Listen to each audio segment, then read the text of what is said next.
Okay. Good evening, ladies and gentlemen. I'm going to call the meeting of the Richmond City Council for Monday, January 27th, 2025 to order. Councilors? Yeah. We're going to call it to order. May I have a motion on the minutes? Discussion, all those in favor? Any opposed? That is carried. Madam Clerk, any agenda additions or deletions? None, Your Worship. All right. May I have a motion to resolve it into committee of the whole to hear delegations on items on the agenda? All those in favor, post carried. We have one delegation that has pre-registered, and then we'll turn it out to see who else wants to delegate. We'll start off with Sheldon Starrett. If you want to come forward, so for the benefit of anybody else who's going to delegate, I'll ask for other delegations after this gentleman, and you come down to the seat and have a seat there and introduce yourself and tell us the item on the agenda that you wish to address. And you've got 5 minutes for a delegation. Sheldon Starrett here. I am speaking on just 3 items on the agenda tonight. But first, I'll just start with 6.1, the minutes of the community safety meeting held on January 14th.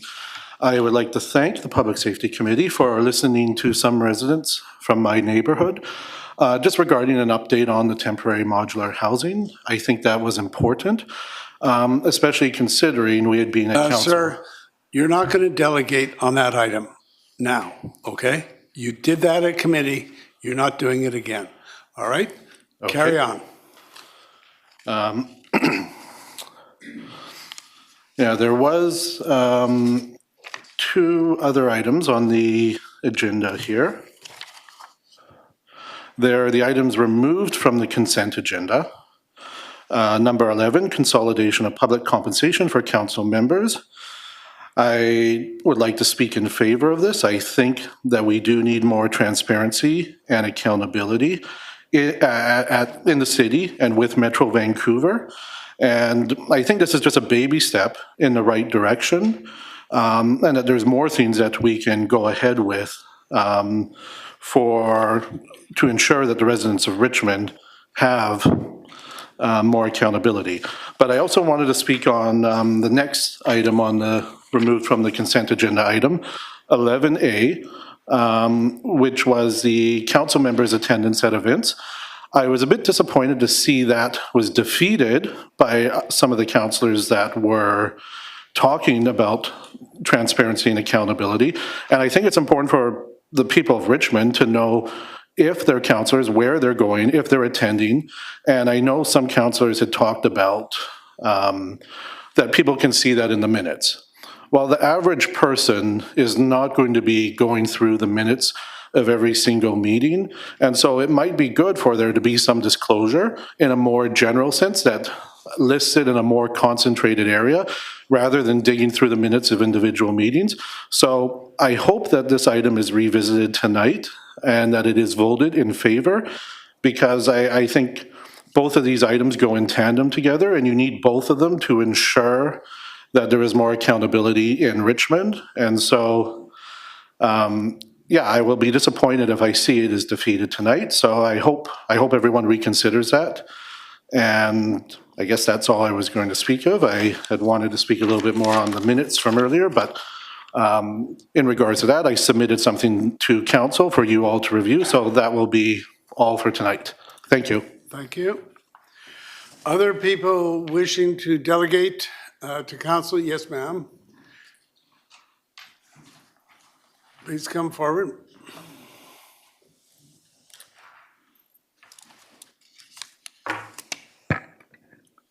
Good evening, everyone.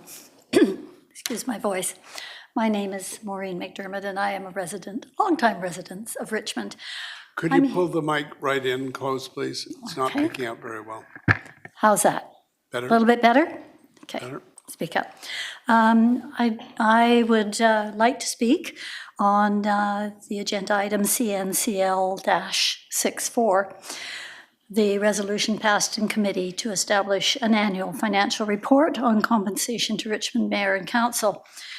This is the matter I will speak to today.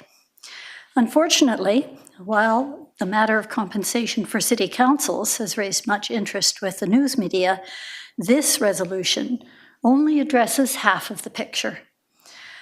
The other half of the picture remains unaddressed for the citizens of Richmond. That is, other than attendance at council meetings and assigned committee obligations, how does the compensation for councillors provide benefits to our city? We don't know that. We can make some guesses, but we don't know. What else do you do?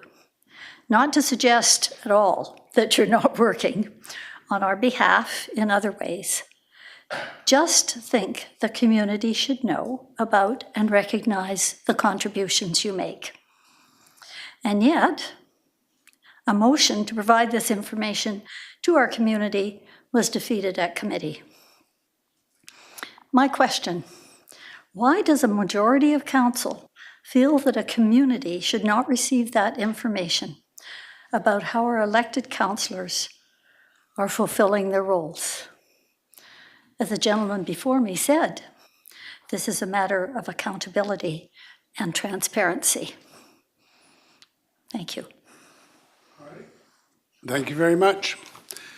Other parties who wish to delegate on items on the agenda? Okay, we'll go to the gentleman and then the person two over.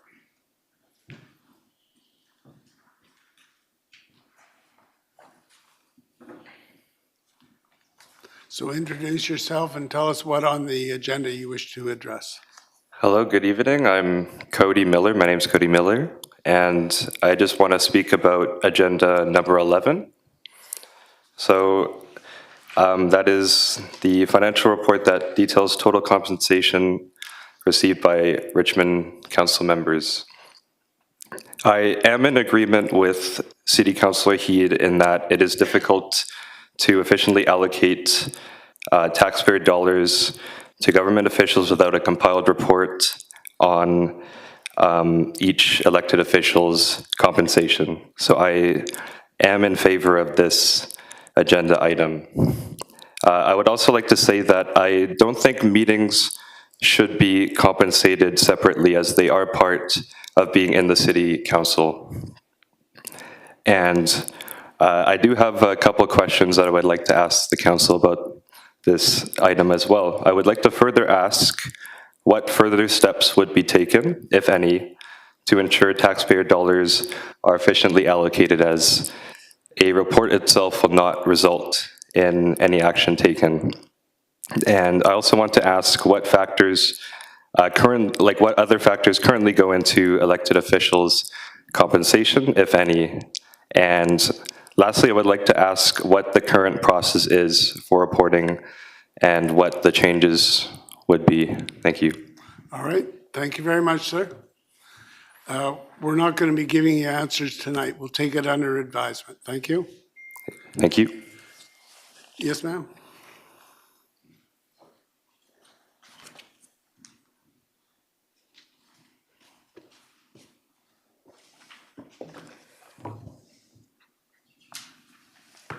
Good evening, Council. My name is Jasmine Piao. I'd like to speak on agenda item number 8, terms of reference, major construction projects oversight committee.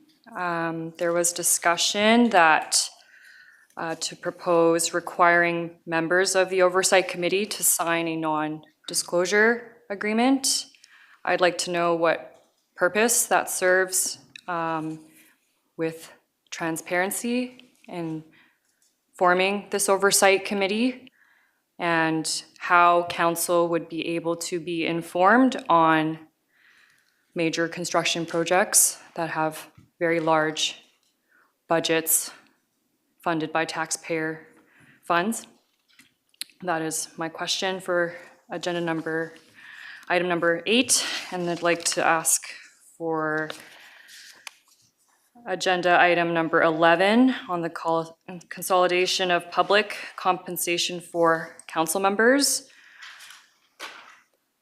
I'd like to know what the process is in determining compensation for council members and how the public may provide feedback on that amount, on the amounts and that process.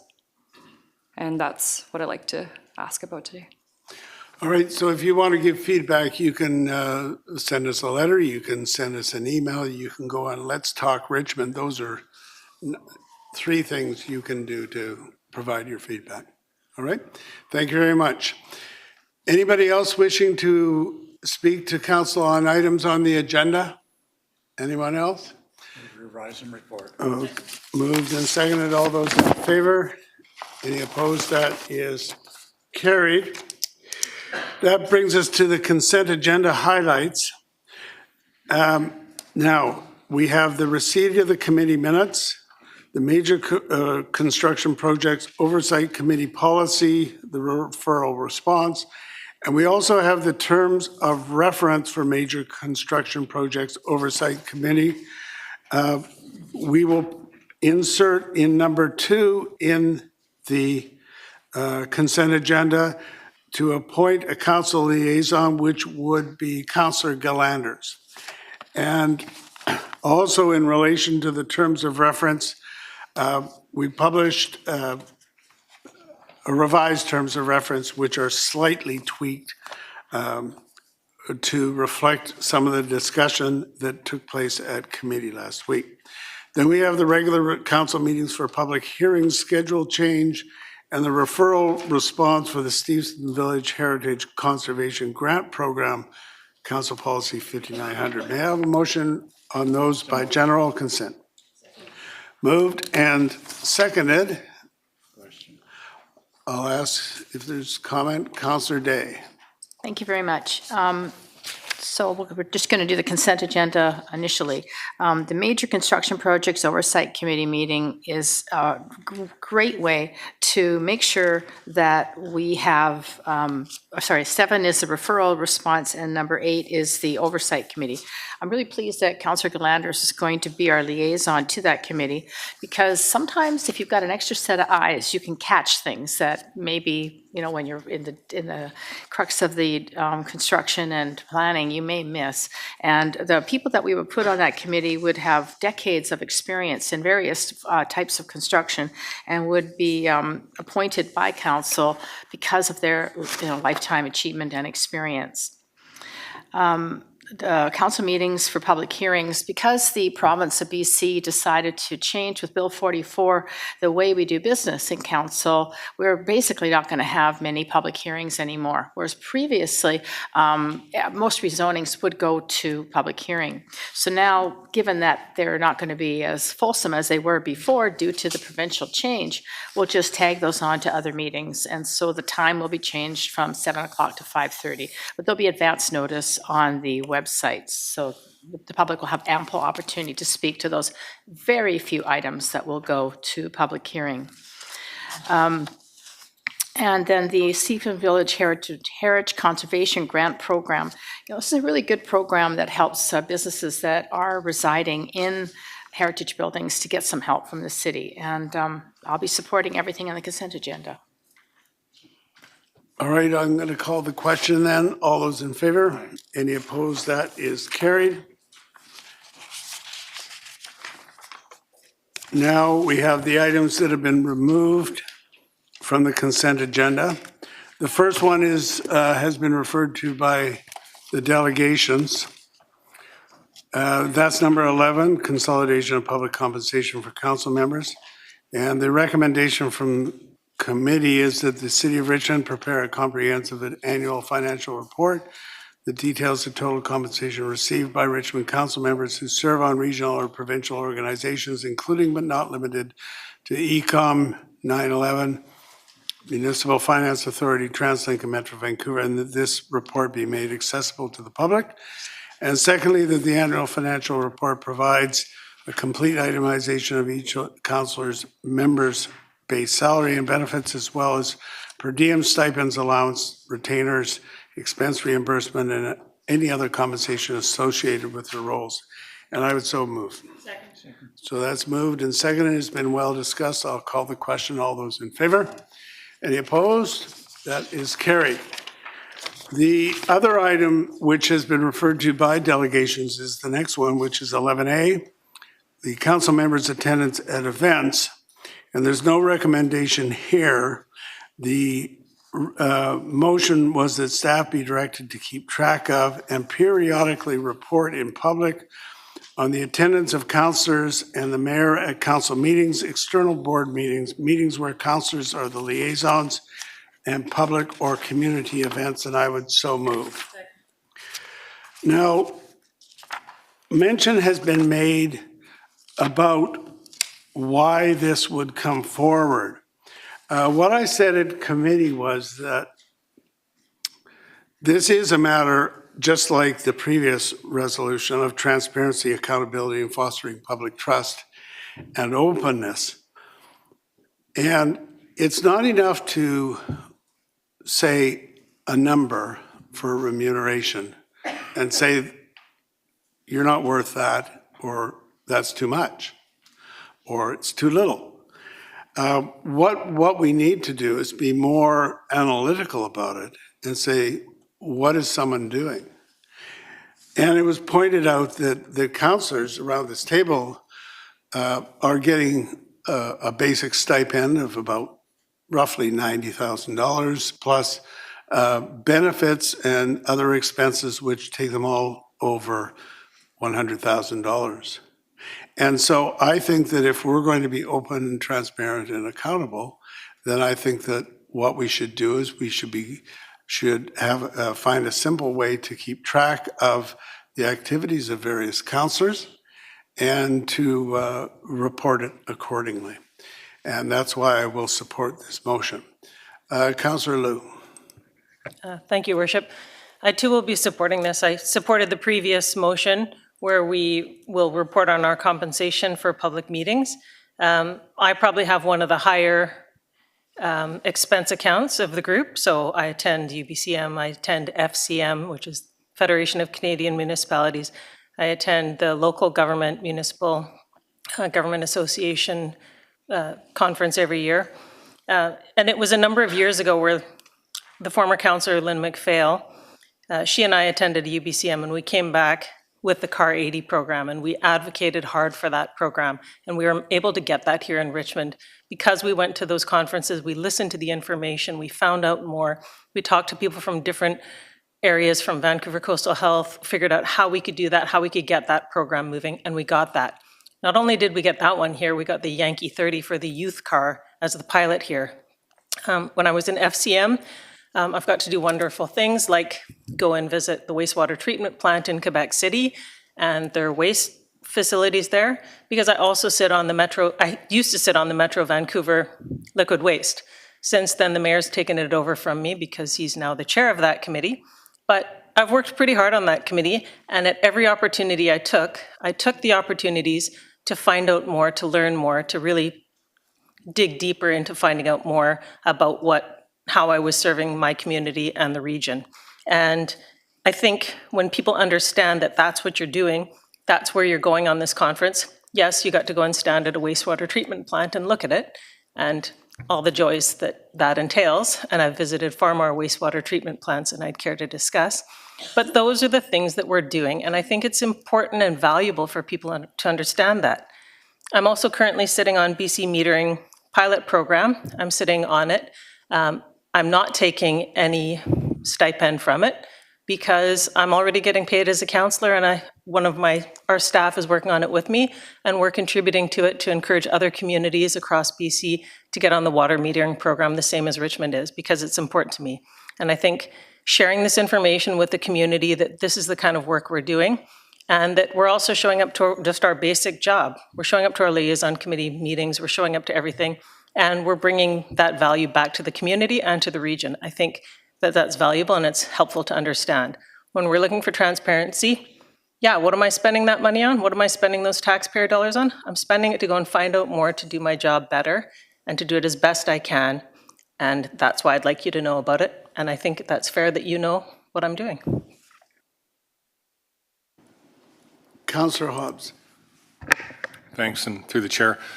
I supported this at committee, and I'll support it again tonight. And I supported the previous one at committee as well, to do with financial compensation. I think they're both important. And I think it's essentially the same principle at work. It's about openness and accountability. So one of the most common questions I get asked is one that the delegate kind of posed when speaking is, what do you do as a city councillor? And there's a lot to it, actually, and we all have different lives and different responsibilities and obligations outside of council, so everybody's a little bit different. It's not cut and paste in terms of how you perform your duties, but there is a lot more to it than just the meetings that the public generally sees. So I just think it's got to be not too onerous. If this were to happen, whatever process, it's got to be pretty straightforward or else it becomes too onerous. But there are a number of events that do come through the mayor's office that are logged and that we all get invited to. That might be a starting place. But essentially what it does is it provides the public with kind of a one-stop shopping. This is the compensation piece, and these are the events that they typically go to, and it can inform people that way. But it's just a tool. I don't think people should be too judgmental about it, but I think it can be useful for people to be more informed about what we actually do. Thank you. Councillor Heed. Yes, thank you, Mayor. And I think we all contribute a little differently to our positions in council. And as noted, I was the one who brought the motion forward on the consolidated fees. And this was a motion that the mayor then brought forward after I brought that motion forward. And there's a real misunderstanding of what is going on here. And I think this has to be clearly laid out. Is I'm questioning the overall compensation of people in the position. Councillor Liu talked about the fact that she does this, does that, and everything. She doesn't mention that she's been receiving stipends, for example, the wastewater treatment, a committee that she sits on in Metro Vancouver. Not once since I've been on council has she reported out on any of these trips she's been on, so I have no further education as far as that particular goes. It seems that we are looking for quantity versus quality. I got to tell you, this is a position that I had no idea I'd be this involved in it. I continually am on the phone. I'm continually bringing motion forwards, research motions forward. I get absolutely no credit for it. And it seems that if we go to a community meeting, we get a check off here and we get credit for that. Meanwhile, we're all on the phone. I was on the phone probably 6 or 7 times today talking about issues that affect the people here in Richmond. So I really, question whether there's value out of just being a bean counter, or we want to talk about qualitative work that councillors do here. If you look at my expense account, you'll see it's 0 here in Richmond. I don't bill the taxpayer for anything that I do, but I do a heck of a lot of work. And when we start talking about the consolidated finance part of it, it's all the compensation you receive from these other areas, these other entities, whether it's related to Metro Vancouver or some other tax-based organization where you're receiving funds from. If we're just talking about the base rate, the mayor is just under $200,000 a year. If we want a bean count about what he does in Richmond, fine. We're talking about the excess of the amount that seems to be totaled out now in $362,000 a year. We haven't even drilled down to the other things. So I'm hoping with this motion, we can at least have an idea of how much the total compensation based on the work of councillors are. This bean counting is absolutely ridiculous. If I want to go and shake hands at an event, fine, I'll go and shake hands at an event. I don't need to get a check mark because of this. We joke now here in council, if we attend these meetings, we do it for attendance sake, to get that attendance check mark, almost like in high school. For crying out loud, I'm not a young person anymore. I've had a wealth of knowledge based on the various career positions I've held. And I can tell you, this childish approach to trying to figure out what I'm doing, fine. You as the voters in 2026 can decide whether I fulfilled my role as a counselor for the previous 4 years if I choose to run again. If you do not think I fulfilled my role, fine. But I can tell you, research motions, I'm up to at least a dozen or so motions that I brought forward that's made a difference, whether it's related to youth in our community, whether it's related to homeless in our community, whether it's related to naloxone available to save people's lives, whether it's related to finances, all of those issues, whether it's from a strictly economic point of view or some social point of view. These are the research positions I bring forward. And the voters can decide in 2026, if I run again, whether I'm deserving of it. Thank you. Councillor Galanders. Thank you, Your Worship. My thoughts on this item, I appreciate the delegations and I understand the spirit of wanting more transparency and wanting to see what we're doing. When it comes to the board meetings that we attend, the liaison appointments that we have, and the standing committees that we belong to and or are chairperson of, we don't have a choice in those. So those are appointed to us by the mayor and the mayor alone. So, somebody may have a much more shiny record of which committees that they chair and which board meetings and which liaison committee appointments they have because they were selected by the mayor. So it's not like there's anything that we can even do to get on more things because it's not up to us. So that right there would be unfairness if you were going to be comparing a list of who has more shiny assignments than somebody else. And then when it comes to the events, we're not all invited to all the events. Some would argue that we are, but we aren't because there's things that we hear about that don't necessarily come through the mayor and council inbox. And depending on how connected you are, we go to these events. And there are some people that don't work anymore, they don't have children, they don't have a day job, and they can go to every single thing and they show up for 2 minutes and they get their photo and they leave.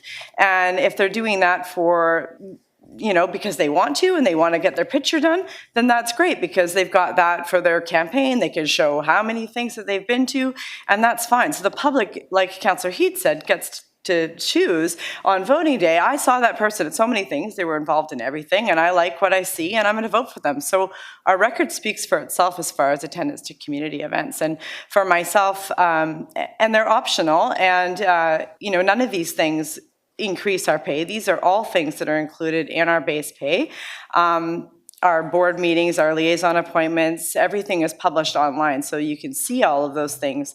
And my main opposition to this motion was that I feel that my attendance at events is genuine. So when I get an event invitation, I want to go and I want to meet people and I want to be there for that, and it's exciting and I want to show support to the members of the community.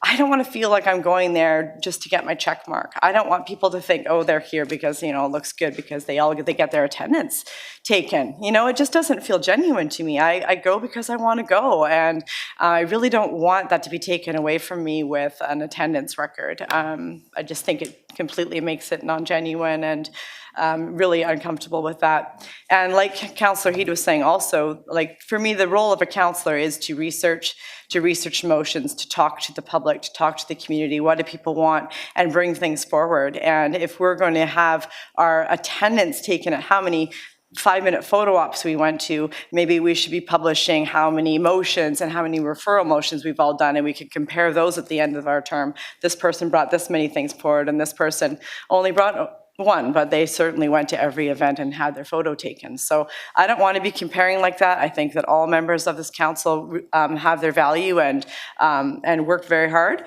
And all of the information of what we're appointed to is available online. And I really just took opposition to the events. I just feel that it's really inappropriate to have that be any sort of a mark of our council pay, because it just isn't fair. Councillor Howe. Yes, Your Worship. Yes, I'm all for transparency and accountability, and that's why I supported the previous motion that make those numbers be accessible to the public. But I'm also in support of this motion about the attendance of events. Now, I'm not talking about those social events such as a dinner or, ribbon cutting. I'm talking about, meaningful events. As a counselor, we have to be in touch with the community. We have to educate ourselves. And we have to get ideas by attending many, many events in the community. And I think many of us has come across workshops, seminars, consultation meetings, and roundtable meetings to serve the community better by educating ourselves and getting to know what the trend or the issues are.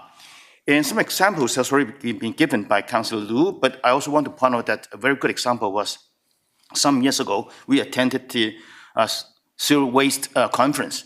And out of that, we got inspired. And then we come back and, propose to the staff that perhaps we should look into the circular economy concept. And out of that, we have a strategy and we have the whole plan to make that happen. And personally, I've attended many workshops and conferences on housing.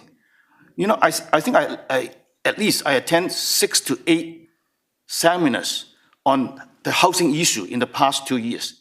And again, those information or those presentations that I learned from those events help me to make a better counselor in the sense that when we discuss the housing crisis at this table, I'm more informed, and I'm also getting some ideas from other people. And there are also roundtable meetings that we might meet with councillors of other cities, members of the legislature, or even with ministers. So those are the events that I think are very meaningful and helpful for doing our work. So as I mentioned, we are not talking about ribbon cuttings or dinners. I mean, those are day-to-day work. But there's so many other aspects of our work which can be benefited by showing the events that we attended. I think this is more than just bean counting. Well, for the public to know how much we are making is about numbers. But very often, the number won't tell the whole story. So that's why I think we need to have supplementary information about the events and the other kinds of meetings that we went to. So I am more in support of this motion. Thank you. Councillor Wolf. Thanks, Your Worship. Good discussion. This did kind of come up ad hoc at the general purposes meeting, so there wasn't much detail in it. It does say that things would be included, such as council meetings, external board meetings, public or community events. Well, just the last speaker mentioned, what counts as public events? Some might consider all of those public events. How do you weight the value of some over others? The fact that there's no necessary reporting what the learning outcome is, it's hard to say that one is more valuable than attending the ribbon cutting, which shows something maybe a significant contribution that building, that business might be providing to the community, and to have support from councillors and the mayor there maybe helps get that message across that this is good and we're celebrating. Not like I've been to, I think maybe 2 or 3 ribbon cuttings in the 6 years, but I've been to 99.99% of all the council and committee meetings, even the ones I'm not on. So that I think there is a different hierarchy in the value of some of these things that are considered in this motion, and I would really like to share all the things that I do. I have everything recorded in a hard copy book. Anybody can ask me at any time, what things you're going to, what things have you gone to? I have absolutely everything recorded since 2003. I think absolutely everything I did every day since 2003 recorded, including the last 6 years on council. I think the workload of keeping track of this group and what we attend and what we last minute don't attend is going to add a financial impact that would require more secretary staff keeping all that up to date, because in many ways, we get invitations, but it's not necessarily us replying to the invitations. RSVP goes through secretaries, and if things change, or if you can't make it, you're popping at the last second, how do we keep track of all that? I think another one is the value of that I think I do in my qualitative work is if there's a major rezoning, I go walk the site before coming to the meeting to vote on it. That's not a public event, but I think there's a great value in that I have identified things that are on site before we bring forth a major rezoning to that. I think that's incredibly valuable contribution that a councillor can bring to be informed when we're making decisions. And I'll end with the fact that I didn't support this because it came up last minute. There's not a lot of details. What I think would help me support something like this is the mayor showing leadership and making his schedule public for a year. And maybe if we see what kind of events he puts in the calendar, then we know what to follow because he's the leader of the council. So I'd very much like to see that leadership. I don't think we need a motion to have his schedule public. I know there's many mayors in the region that do that. So I'll leave it there. Thanks. So mine would be public and yours is not. Yeah, right. Councillor McNulty, help us out here. Well, I'm not going to brag about me and tell everybody how good I am, because the public can make that decision at voting day. But I, like others around the table, I work 24/7, 365, Saturdays, Sundays, same as everybody else, to serve the public. And I do my duties that I'm assigned. I'm going to make a comment about the recommendation, first of all. It seems to be totally one-sided on it. First of all, we should not be asking staff to do this. If you want, I'll be recorder. You can tell me all your stuff and I'll do it and we won't cost anybody anything, but staff shouldn't be involved. I think it's wrong. And then I want to know what we're going to do for periodically reporting. I know I get my report card every 4 years. And following along some of the thing is, how is the committee going to receive this event? And what is going to be important? Who's going to prioritize the scheduled event? We all went to a function last night. A number of us did. Very important, one of the most important things in Canada and the world, on the Holocaust, etc., and hearing survivors. And some weren't able to make it. No, but I don't say, well, you should have been there. You're not going to get a point on it. I think it's very important. First of all, we're asking for a non-level playing field. It's an unlevel playing field. Not everybody has external board. I'm not like the mayor, but like some of you others. I'm at Metro Vancouver 4 days a month. Okay, 10 months a year. Okay, but I'm not going to brag about that, but it's part of the duties and part of the roles I've taken to represent the people of Richmond. Some are on many more than I am, and that's fine. I think it's important. And I guess, what do the metrics mean? And what are we going to say, and how are you going to pass a judgment? Of what are we going to prioritize and rank things that used to be? I asked before to have the public and committee events deleted. Didn't get any support for that, to have it. I think the rest is part of our fiduciary duty to the taxpayer. And that gives us transparency, openness, and accountability, okay, for the people we serve. At one time, we used to have a good and welfare, and that was removed, unfortunately. I don't know who did it, where you could report on an event that you were at, whether you were at a library board meeting last night and you had something to come forward, or you happened to go to the event, or you went to that workshop, and you could do it. So, you know, when I look at everything we do, you know, everything from what's here, but nobody says the emails we send out or receive and respond, the phones, the text, the meetings with staff. I too go to every development site when there is, and I've been doing it for 31 years, visiting to see what's going on there and walking the site. So I know, because I can recall years ago, people tried to do things from paper. You can't do it from paper. You've got to visit site. How about the meetings we have with the MLAs and MPs and mentioned other members of council in other communities? Very important. So how do we measure this? And what does the number mean? I mentioned and the things going up to now, and I counted my events. I'm well over 40 events for this month already. But does that mean anything to anybody? And I don't want it to. These are things I wanted to go do and I was invited to. So, and I'm being accountable to the people. So I guess my question is, what if we want to look at this particular resolution and see it, and I would probably be able to support it if we drop the public and community events, because they're not equal. As I mentioned earlier, we don't all get invited to it. Sometimes only the mayor gets invited to it. And sometimes, I'll be honest with you, only I get invited to it. And it's their choice. So I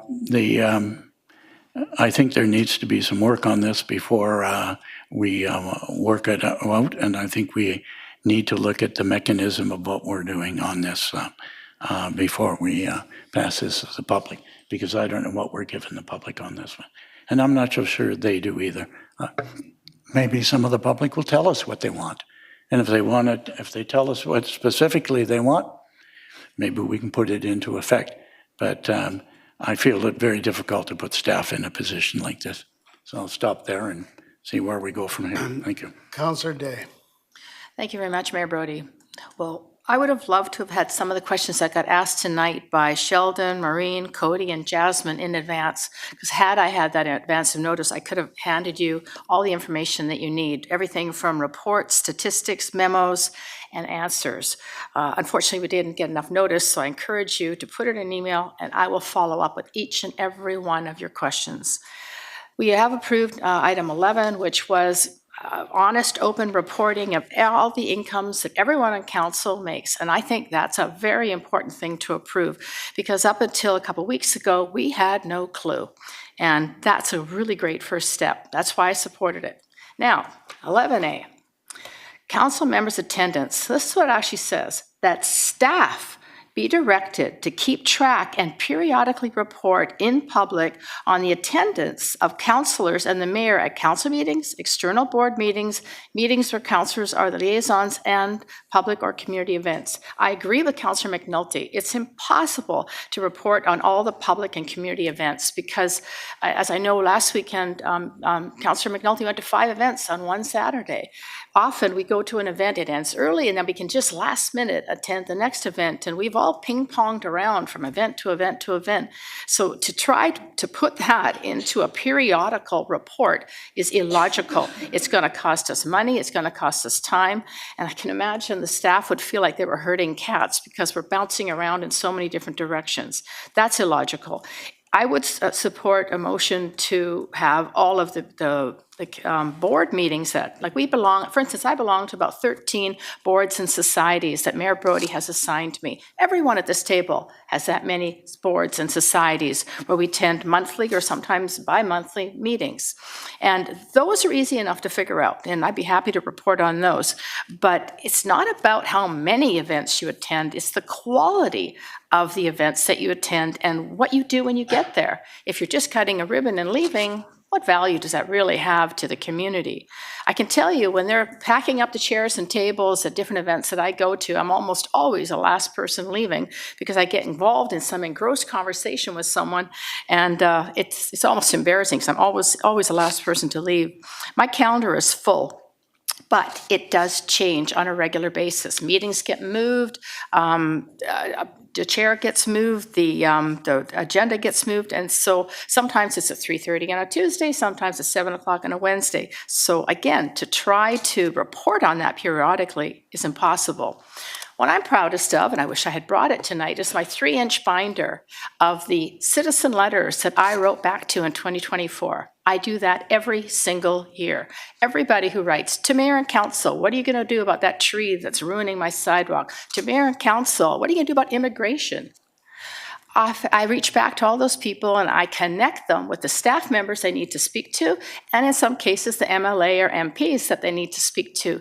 And then I encourage them to write the letter about immigration to them, because I could do very little about that. And the other thing is that we heard Councillor Liu talk about UBSIM, LGM, and FCM. These are the federal community, it's the three big conventions that councillors are invited to. And in each one of those, they have workshops. So you'll have 4 in the morning, but there's 4 at the other room. So there'll be like 8 that you can take. Then there'll be 4 in the afternoon. Then there's social events. To try to keep track of that is impossible. We can barely keep track of it, and we're there. And I have to say, for some councillors, it's a junket. They get free food, free drinks, they get a nice airline ticket and a bed to sleep in, and they get to travel to Ottawa or Victoria or wherever that event is. They're not always productive. We do need to have attendance for all the committee meetings. Like, for instance, I noticed when I went on the website that, like, community safety has 5 members, but that's not actually recorded that 8 of us showed up. That was the commitment that I made to myself when I first became a councillor. I'm going to attend every single meeting. I've only been lucky enough to be appointed to 2 committees at a time. So I just take it upon myself to go to planning, even if I'm not on it, to go to Parks and Rec, even if I'm not on it. Because when you read the minutes, which we get, every time we have a meeting, minutes like this, it really doesn't tell you the spirit of what was talked about. So that's why I feel attend in person, and I'm proud to say many of the other councillors do the same thing. This won't work. If we were solving a problem, then I'd say, let's solve the problem. But there isn't a problem, and all this is going to do is create an enormous amount of work. The only thing I can compare this to, it'd be like an RCMP officer has a little book, and they keep track of everyone they talk to, the time they talked to them, where they were when they talked to them, and then that information is so important in future investigations. Councillors can't possibly stay on top of all that unless we lose time dealing with the public, because that would take an enormous amount of time, and I'm sure that these ex-police officers over here can tell you that's a big part of their job. This is just a waste of councillors' valuable time. And just want to, it's just illogical. So when it comes to Metro Vancouver, it bothers me that councillors that aren't members of Metro Vancouver, that aren't directors on Metro Vancouver, only get invited once or twice a year, usually twice a year, to Council of Councils. It's held on a Saturday. It's from about 9 in the morning till 12 o'clock, and they pay us $500 to go to that. So I've disclosed that actually today on the Jill Bennett show. I think it's important that people know where is your money coming from and what are you doing. But I've been to those Council of Councils meetings with Metro Vancouver, and everybody's sitting there playing on their phones and their iPads, not even listening to the report. I have never been to a Council of Councils meeting where I didn't go up to the microphone and ask questions. If you're not going to bother being engaged, there's no point in going. The only reason some of those people are there is to get that $500 paycheck. And that, I think, is shameful. And if people want to get hold of me, go on the website. My cell phone number's on there. You don't even have to wait till 5 o'clock or 8 o'clock in the morning to call our support staff to get my number. It's there. So, do I get calls at night? You bet. Do I get calls on the weekend? Mm-hmm. I remember recently I was on a vacation and I got a call that, I think it was, well, it wasn't that recently, I guess it was last year, that the winter shelter's not open. Homeless people can't get in. So I'm on a ferry phoning staff going, why is the shelter not open? So it's a 24/7 job. We're not here Monday to Friday, 8 to 5. We're everywhere at all times of the day and night. So my calendar at home is all highlighted, all the things I'm doing, and my husband has to go to that calendar to see where the heck I am tonight. So if we're going to do this, let's do it right. This motion, as written, is completely unworkable and illogical. I will not be supporting it. I have found this discussion to be really interesting because there are so many red herrings that have been thrown out. Most members of this body are on a committee at Metro Vancouver, almost everyone. So let's not say that the only thing we do is go to Council of Councils. No, I have the floor. I stand by what I said. Most members of this group are on a committee at Metro Vancouver. When you go to an extra meeting you're not on a committee, you're not on one of the standing committees, but you go to that meeting, your presence is recorded, and it's right in the minutes if you would look. And to say that someone who takes a trip is on a junket, I don't know how you come to that conclusion without knowing anything about it. How do you make that decision? One of the recurring themes of this discussion is that, how will people know how to take it? Well, why don't we tell the people, and then we'll find out how they're going to take it. Comments have been made about the reporting of the various stipends, which would be under motion number 11. The fact is, just like at the city, all of the organizations, they publish what is paid out. There's been many demeaning comments made about community events. There are many reasons to go to community events, and that the biggest reason is to show the support of this council for what is being carried on there. And I don't think that we should say that they are 5-minute photo ops. I mean, where do any councilors get off in making that kind of a decision? You don't know.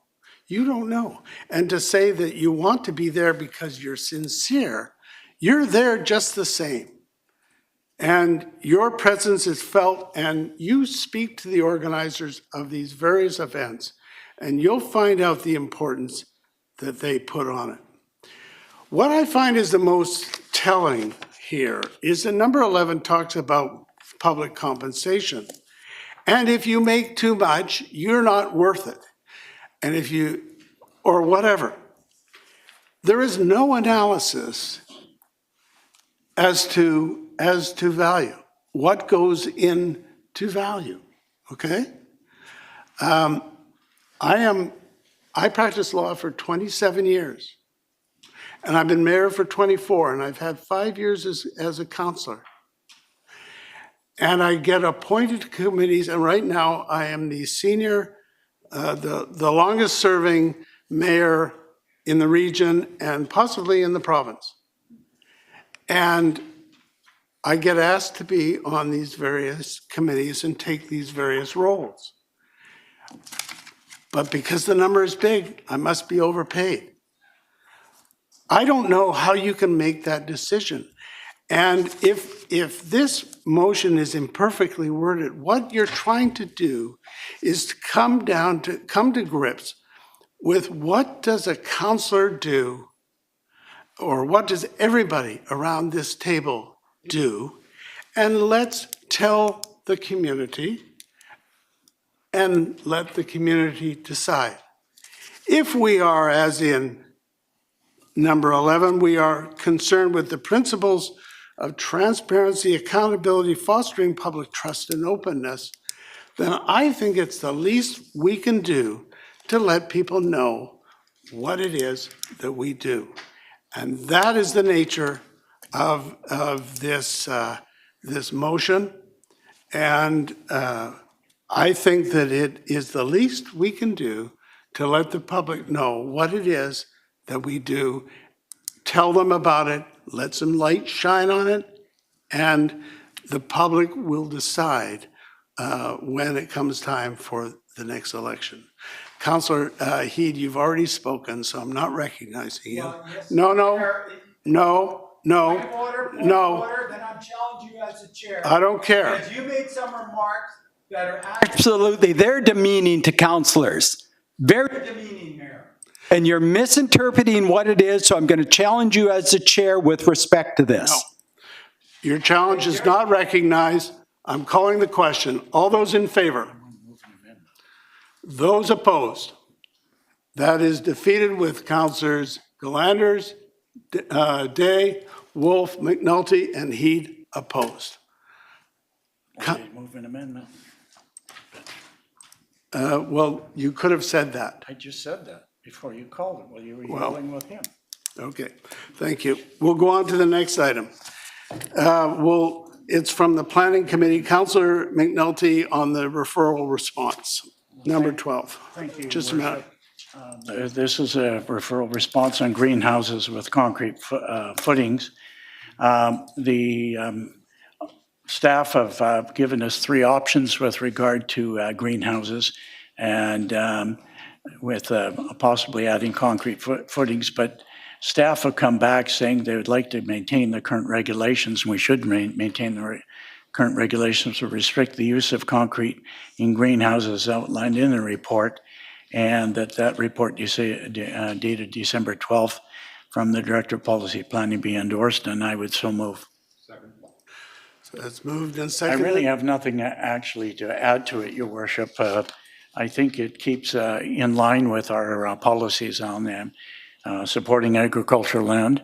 It also takes our policies in terms of supporting farming.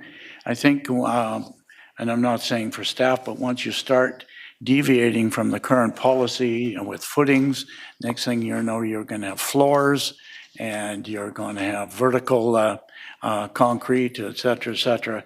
And I think this holds the line until we can otherwise see going anywhere.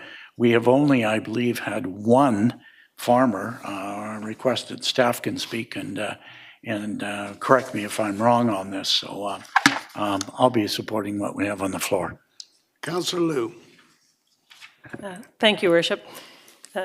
The reason I brought this forward in the first place is because we originally brought in rules around putting concrete on the bases of greenhouses because we were fearful that there would be a proliferation of greenhouses to grow marijuana in Richmond.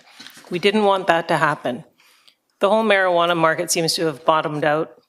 There's a greenhouse that's not growing what they were originally going to grow, apparently medical marijuana, so that's not happening.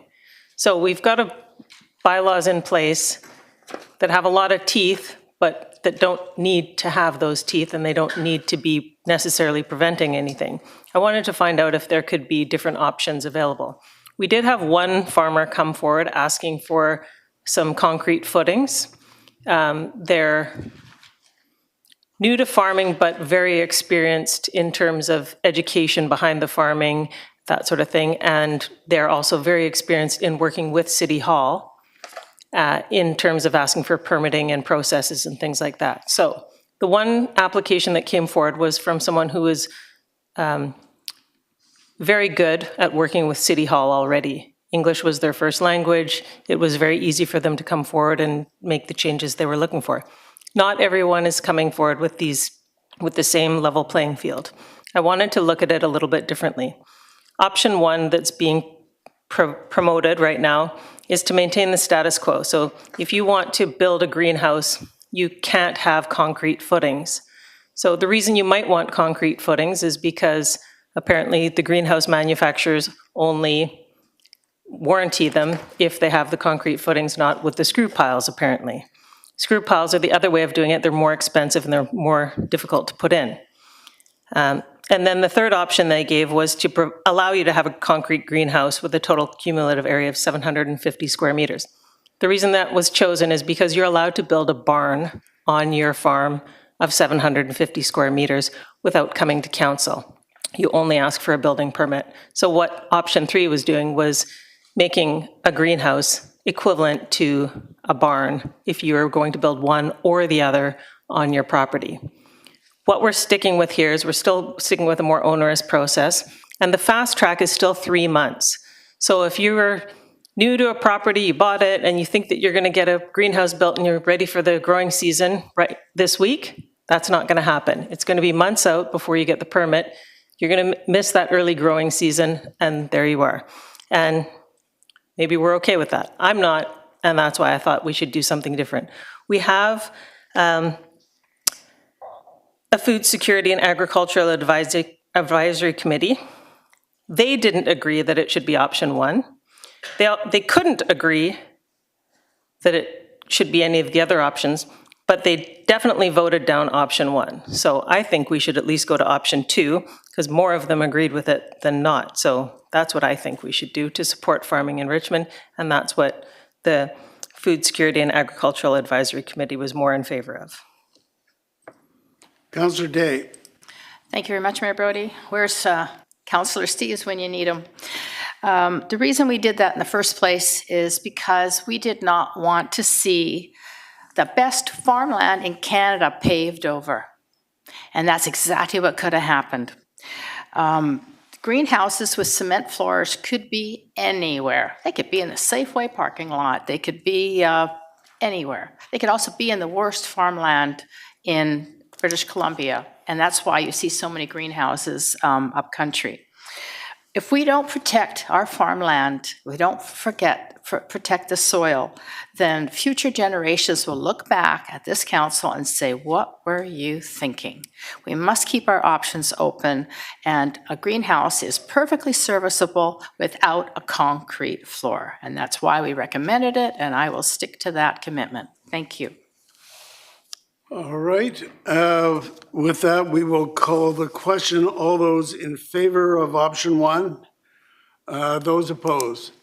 It is carried with Councillor Liu opposed.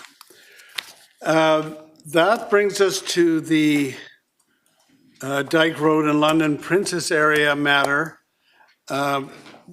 We can read it out, but the suggestion has been we refer it back to committee for further discussion, as there's many different approaches to this. Someone want to move that referral? Second. Moved and seconded. Discussion on that, Councillor Day? Just a minute, hang on, there you go. I do have a question of staff. We are awaiting a report on everything from speeds to, what's happening on particularly Dyke Road. And I understand that report is coming back in Q2 of this year, is that correct? Through your worship to Councillor Day, yes, we have a referral to look at the speed on Dyke Road as well as doing a bike route around the Bark Park, basically. And we're planning to come back with that in March. In March, okay. Yeah. Well, that's not that far away at all then, is it? Well, I did drive out on Dyke Road and I saw the progress that's being made on the bike path in the off-leash dog area. That's just looking fabulous. I'm really impressed with what you guys are putting together out there. I noticed that the timeline was a little delayed, but that's not going to affect this report on the traffic conditions on Dyke Road, is that right? To your worship, Councillor Day, no, it will not. Okay, so I tried driving on Dyke Road 30 kilometers an hour, and I got a lot of fist waving. That's really slow. And I wonder if we shouldn't either change it to 40 kilometers an hour. This is on the merits of referral. Yeah, and I was a little queasy about referring this back because I wanted to get a solution, especially for the people on Princess Lane and London Road that have expressed that they need to change, they want to change. Is it possible for us, Mayor Brody, to go ahead with the 30-kilometer limit on Princess Road and then refer back just the Dyke Road portion of this motion? So I think it would be London Road, Princess Lane, Princess Street. Yeah. If council's of a mind to do that, I think we can do that. The Yeah. referral is the whole thing, but we'll exclude those, if that's okay with everybody, and then we'll have a subsequent motion to approve that and where it goes from there. Okay, just another question to Mr. B. So if we went with some speed cushions along, I'm thinking over by where like the fishing pier is, would the report show whether or not you think that would slow traffic down? Through your worship, Councillor Day, speed cushions do slow traffic down wherever we install them. Yeah. I mean, it's not fun to drive over them. I have to say, most of the traffic I saw when I was there on Sunday was huge groups of cyclists running on the road. They were not on any of the bike paths, and there was like 5 deep So it was like a whole herd of cyclists, and I can't imagine they would like speed cushions, but maybe that's something that will come back in the report as well. I think I would support a motion to refer this back, but I want the speed limits on London, Princess, and Princess Street all to be reduced to 50 kilometers, because that's a safety issue, and that's what the people want. Okay, so we've excluded that in the referral, and we'll deal with it in a minute. But what about speed cushions? Do we have unanimity on speed cushions that we could leave those in? I think so. Okay. Yeah. Okay, so it's number 1 and number 3 that are being referred back. And in terms of number 1, we're not talking about London Road, Princess Lane, Princess Street. So that's going to be a separate motion after this? Yeah, we'll get to that in a minute. Okay, well, it's only March. I could support that. Okay, Councillor McNulty. Yeah, thank you. I'll support referral back to it. I think we need to look at it, but I also think we need to implement as soon as possible for the residents there. This area is still part of Steveston, and we've had, even on the town side, 30 Ks.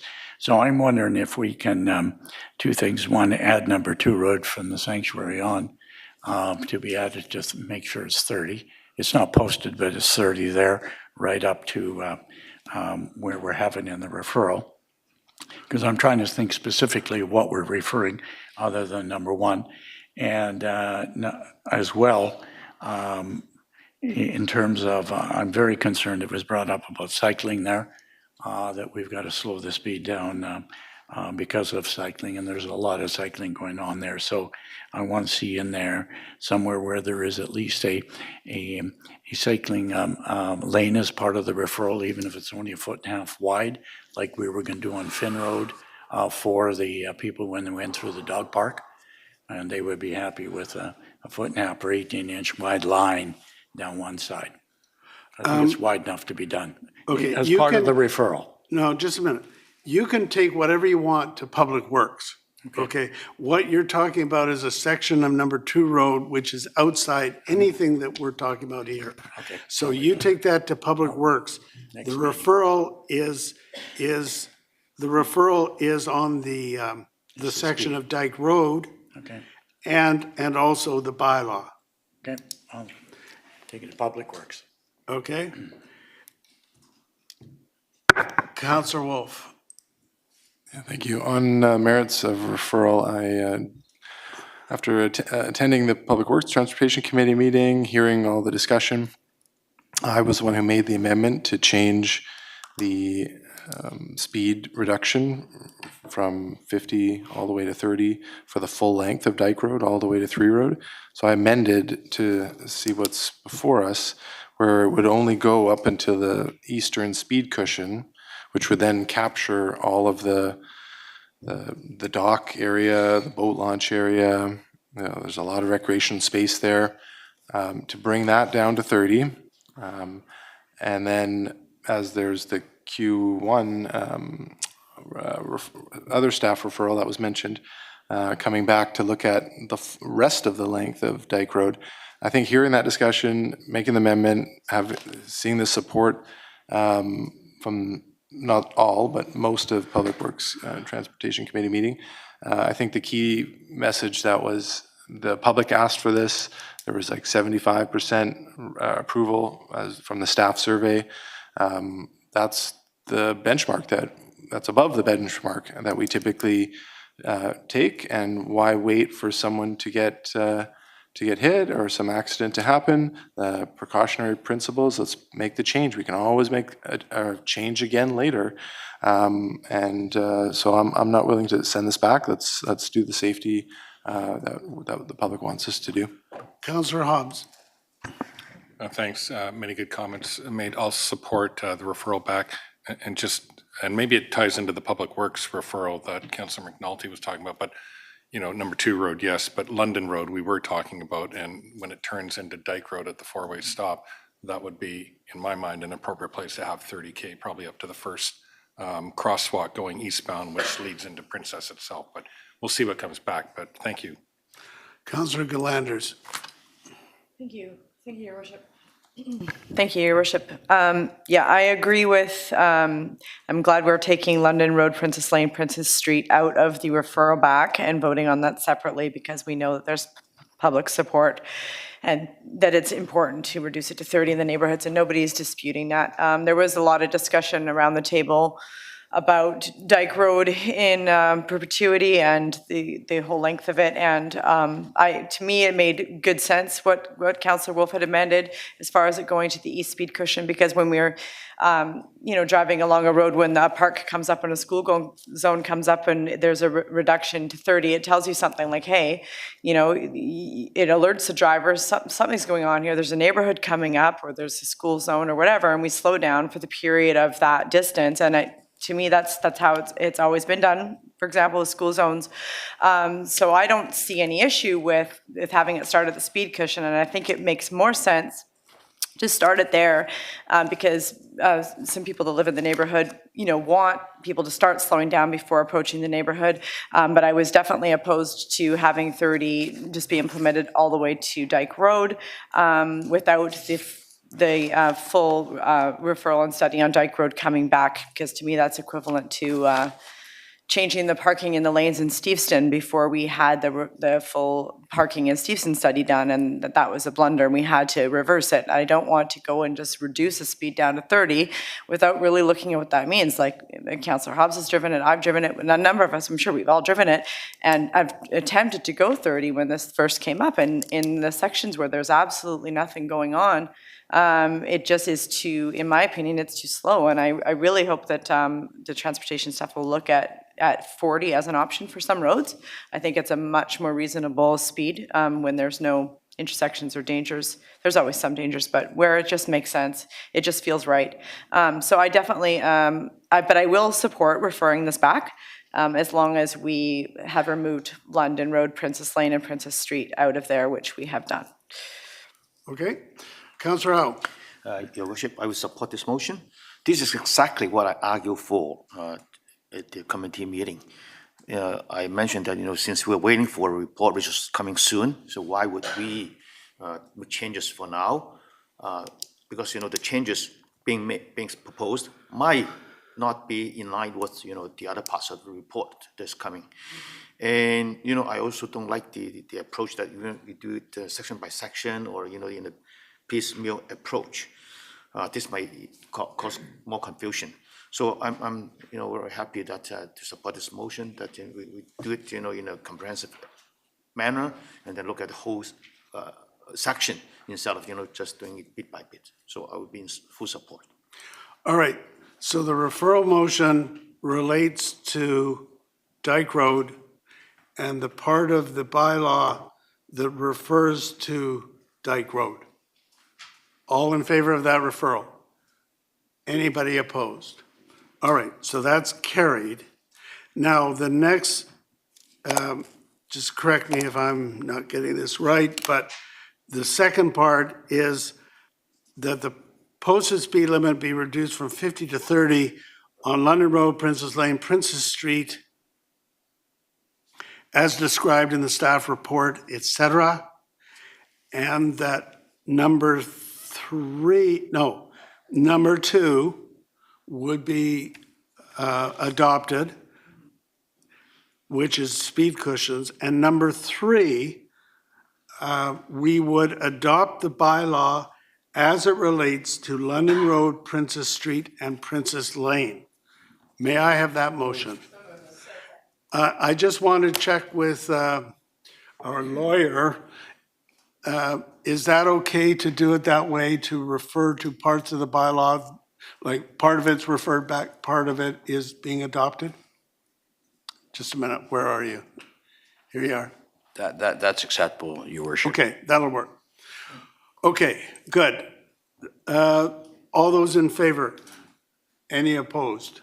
That is carried. I think that takes care of that.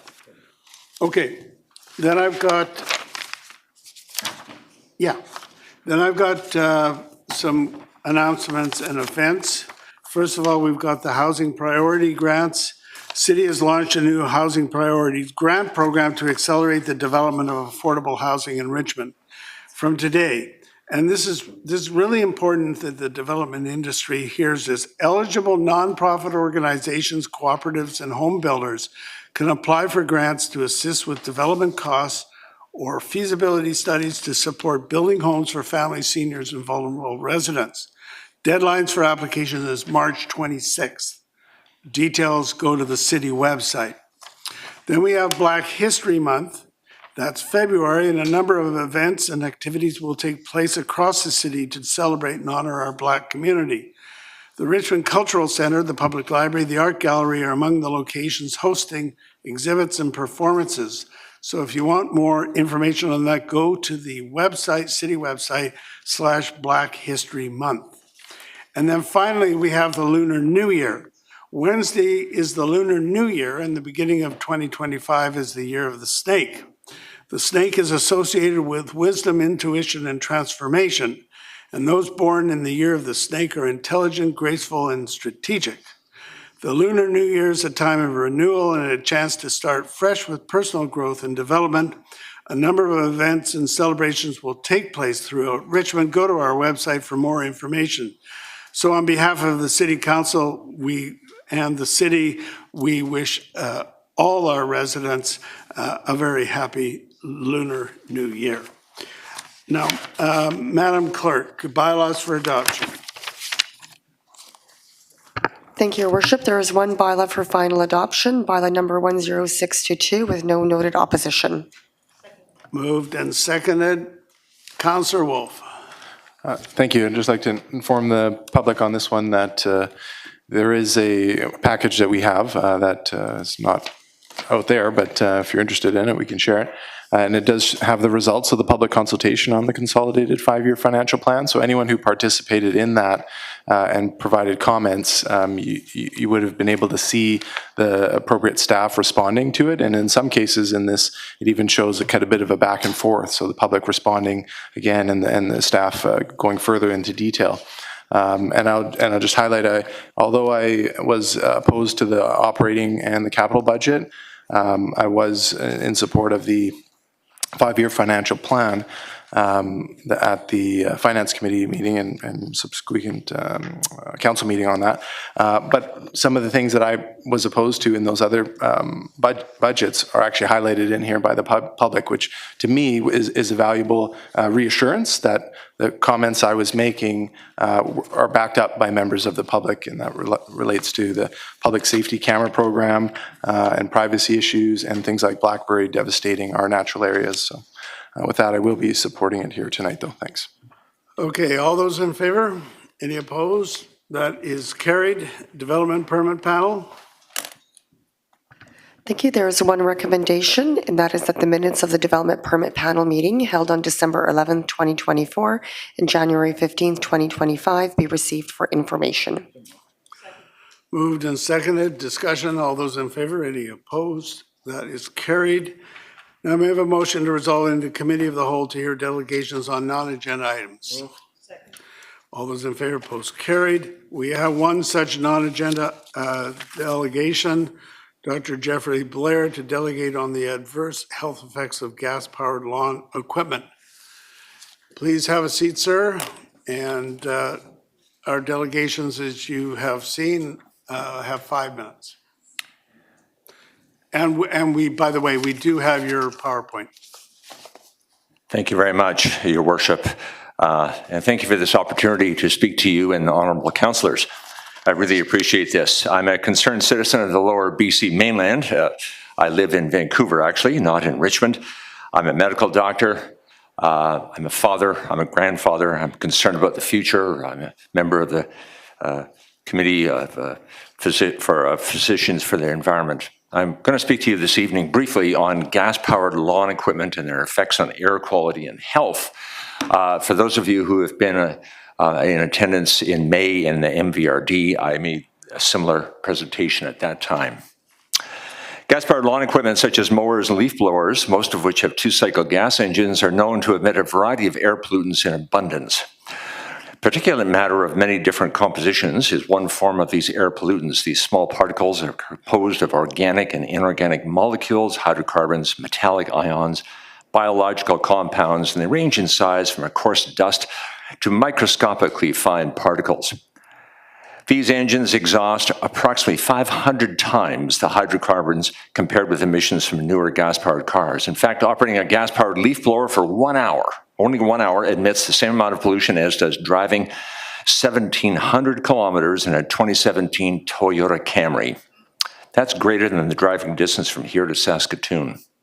And 1 hour of gas-powered lawnmower use is equivalent to driving 480 kilometers, or about the same as taking that same Toyota from here to Salmon Arm. These particulate pollutants exert significant negative effects on the cardiovascular and respiratory systems, with well-documented causative links to heart attacks, strokes, and asthma, as well as aggravating emphysema. There are also associations being made by researchers between these particles and dementia in the elderly and autism in children. These pollutants enter our brains through our nasal passages, and even brief exposures can cause harm. In fact, if you're smelling their fumes, they are in your brain. Fugitive dust blown up from the ground by leaf blowers into the air we breathe can include particles of dog feces, along with other biological and metallic compounds. It can enter our bloodstream from our lungs, causing a disease. These particulate matter, like dog feces particles, hang around the air for 48 hours. So they're not just up and down, they're there for 2 days following a leaf blower encounter. This alone has alerted some to call this a public health problem.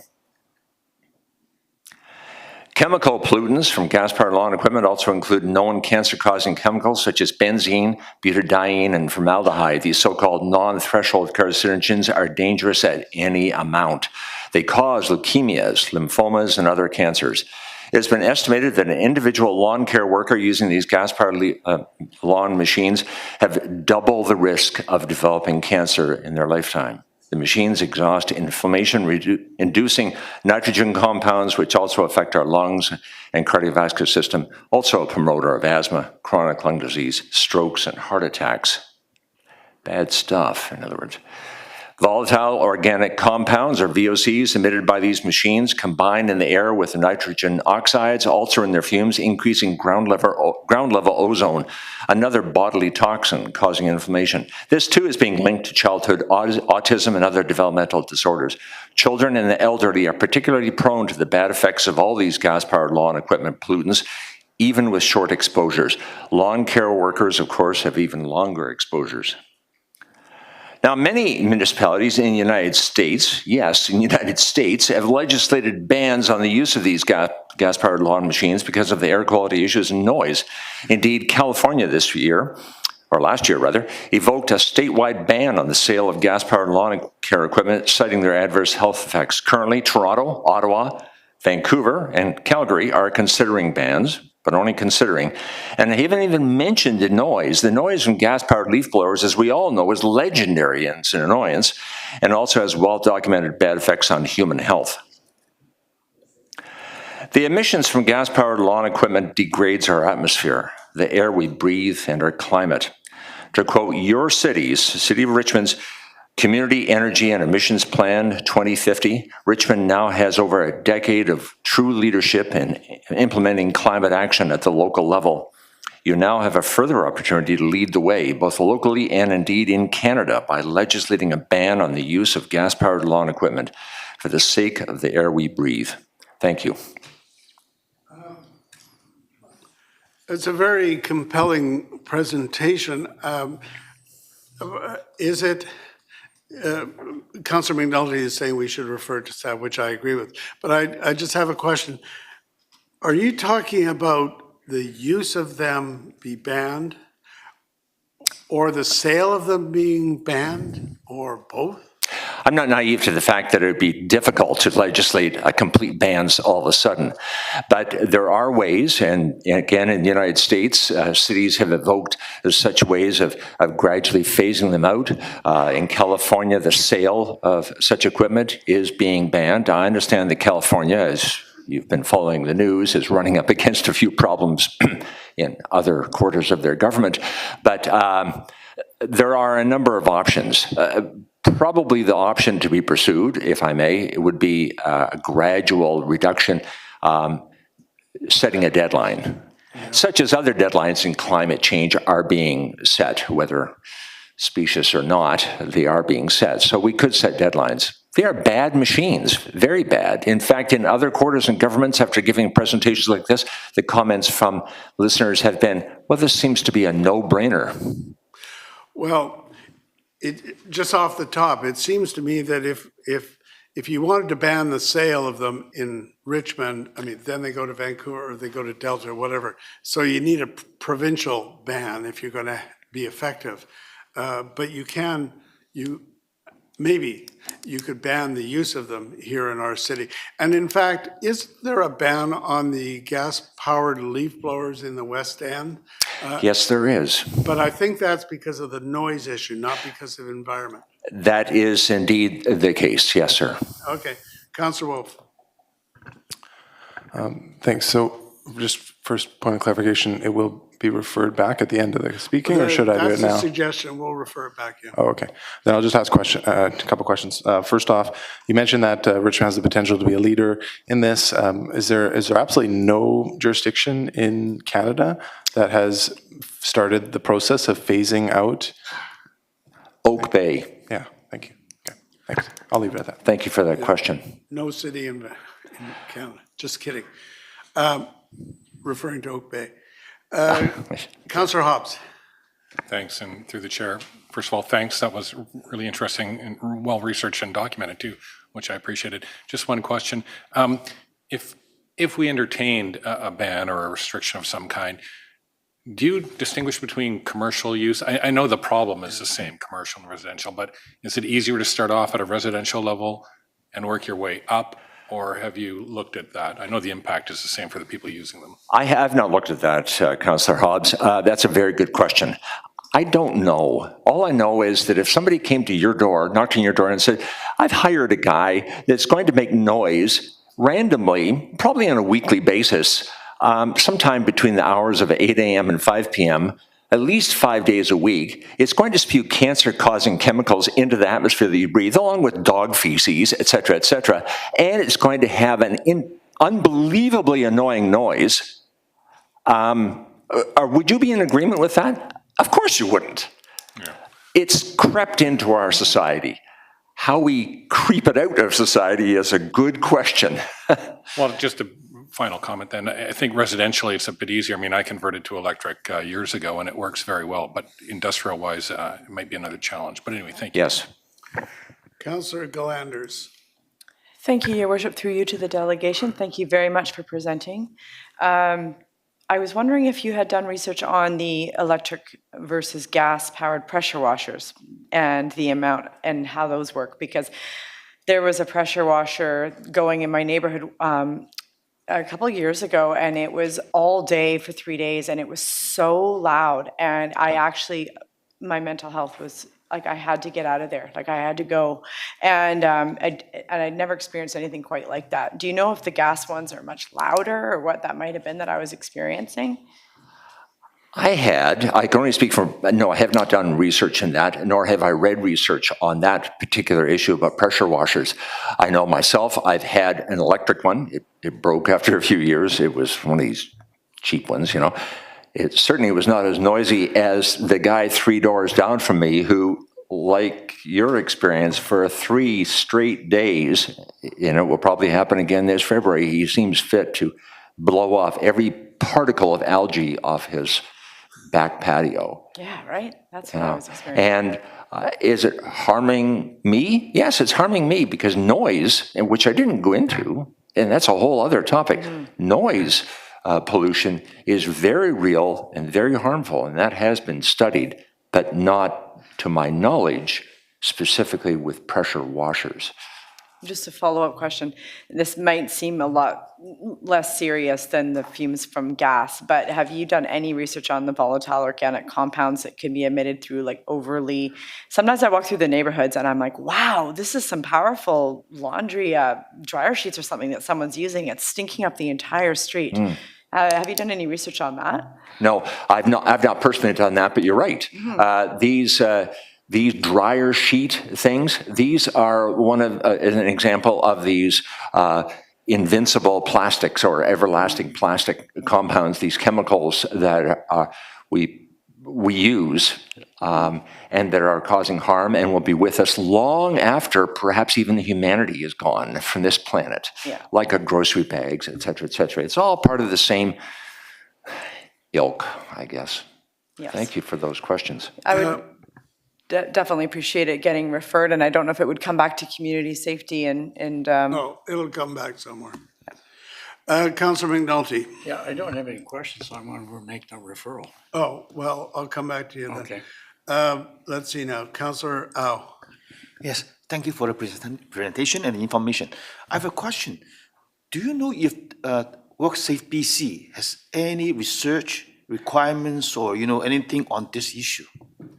WorkSafe BC doesn't seem to have much on this. They have indicated an interest, but there's little in writing that I could find.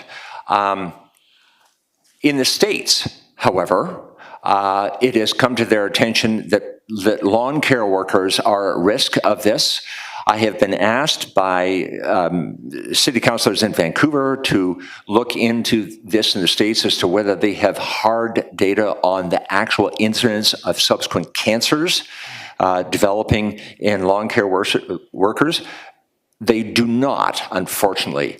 This is all scientific projection in that, like anything, if a certain dose, in this case of either noise or volatile organic compounds or whatever, is given to a human being, it is calculated that their risk of developing disease, i.e. cancer, later on is a certain mathematical quantity, and it's increased. It's similar to X-rays. If you have a series of CT scans that bombard your body with large number of X-rays, you are at increased risk of developing cancer merely from the dose of radiation you've received over and over again.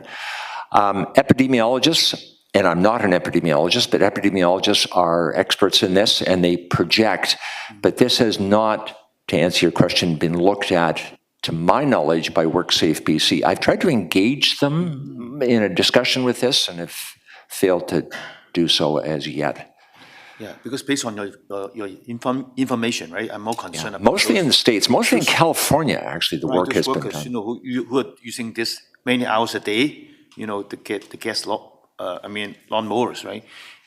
And household users maybe, once in a week, but those people who are working day in, day out on mowing, so if they are exposed to this kind of hazard, I think they should be alert. First of all, I think their hearing actually is probably going to suffer by it. You've probably seen them. There are many people out there using these machines without hearing protection, but most of them use them without any sort of particulate mask protection. And to actually wear a proper, you'd have to wear a proper 2.5 mask, such as we were wearing or told to wear during COVID, to actually filter out the particulate matter from these machines. And workers aren't doing that. And I will continue to pursue with WorkSafe BC. Thank you. Thank you. Councillor Heed.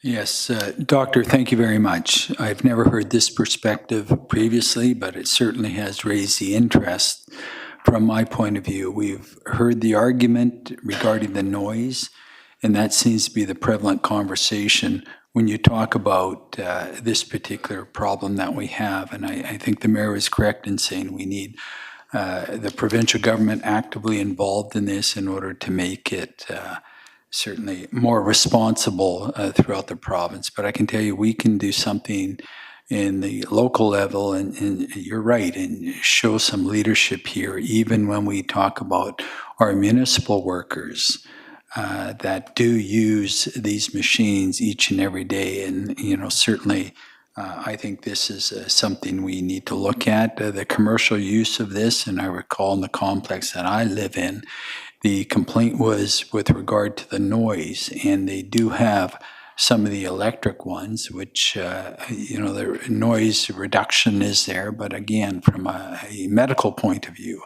the health and safety point of view, it certainly is a lot better. So, I think we can show some leadership, at least with our not only our taxpayers and the people that live and work in Richmond, but certainly with our city employees. So, I encourage you to pursue this, and whatever we can do as a council, hopefully we'll be able to do it. Thank you. Thank you. Councillor Day. Well, thank you so much for coming forward and scaring the bejesus out of us. I appreciate it. But when you think about it, in the 1930s and 50s, patients were prescribed cigarettes because the tobacco companies convinced the throat doctors that it would help them to be healthier. So, someone's got to go first. And I appreciate the fact that we're going to refer it back. And I think this is an important issue to refer back. But I was wondering if the mover of the motion would consider adding to it commercial lawn cutting on the weekends, because I've heard from people that live in more affluent neighborhoods, and all weekend long they're mowing and blowing and trimming, and it's so frustrating when you're just trying to have a barbecue. So I'm wondering if there's a possibility we could add that to the motion. No, the motion would be to the health effects of gas-powered lawn equipment. Okay. That's what it's going to be. Okay. Well, we'll do that in another motion then. Councillor Liu. Thank you, Worship. Thank you, Doctor, for coming forward and sharing your research with us. I think it's been an eye-opener for many of us to hear that it's not just the noise, there's other health impacts that are making a difference. And so perhaps we can make Richmond rake again. I'll be referring any referral to support this for the advocacy. And as you mentioned and highlighted for us, though, the electrification of these tools has a far greater impact than even our vehicles, and they're far easier to charge. It's a lot easier for people to get in on the ground floor of these things than maybe changing their vehicle out. But this, it sounds like just an hour of this makes it's almost a week of driving for many people, a couple weeks of driving for some people. So this is actually something that people can turn the dial in their own home a lot more economically than going out and buying a whole vehicle. So thank you. All right. Thank you. So Councillor McNulty, you wanted to refer this? Refer the presentation. I'd like to make a referral to the presentation to staff to look at gas-powered lawn machines, but also to come back with looking at the frequency of what's being done now, what the implications are for the city with regard to lawn care, leaf cleaning, and also to look at the household also and the commercial and industrial side of utilizing these machines. I think all you'd have to say is to refer the presentation to have staff look at the adverse health and other effects of gas-powered lawn equipment. The reason I added these is we did have a presentation at the Climate Action Committee at Metro Vancouver, and we referred it back to staff. So I think in this case, we could do the same, but I'm looking for information on terms as how what are the implications for Richmond and as mentioned, the work yard and whatever, and how we can mitigate the utilization of even us using the gas-powered machines. All right. I mean, this would include the city. Include it. Yeah, so. I only gave a few pointers to add to it. Yeah, fair enough, just in terms of comments. But the motion itself would be to refer it to look at the adverse health and other effects of gas-powered lawn equipment. So that's moved and seconded. Further discussion on that? All those in favor? Any opposed? That is carried. Thank you very much, sir. No, thank you. May I have Good a evening. motion to rise and report? All those in favor, opposed, carried. Someone move adjournment. Okay, we're now adjourned. Thank you.